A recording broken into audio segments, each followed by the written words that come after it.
राधे राधे सांग मैंने चलते जे भी मनइबा मसूर गोटे सुंदर रेसिपी। प्रथम कि गोटे बाउल किसी पानी नहीं जावा मिलमेकर को पकई ताको भल भाव धोई सफा कर नवा। मसूर को से पकई मसूर को भल भाव धोई नवा।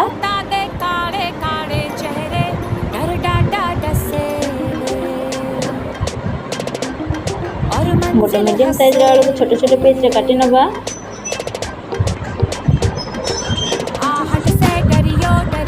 गोटे मीडियम साइज रे पियाज को छोटे छोटे पीस रे काटी नवा। गोटे टमाटो को काटी नवा।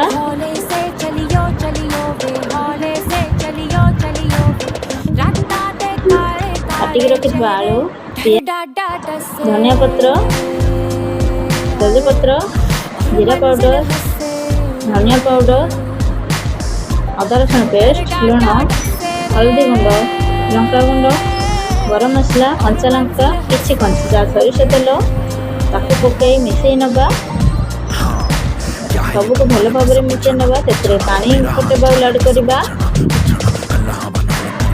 गोल रखिथिबा सब जिनिस को प्रेशर कुकर रे देदबा। प्रेशर कुकर ढाकण दे ताको गोटे सीटी होला पर्यंत छाड़ी देबा। एबे प्रस्तुत हो गला हमर मसूर मिलमेकर डाली रेसिपी। एबे आपण मन करे बनातो खांतो।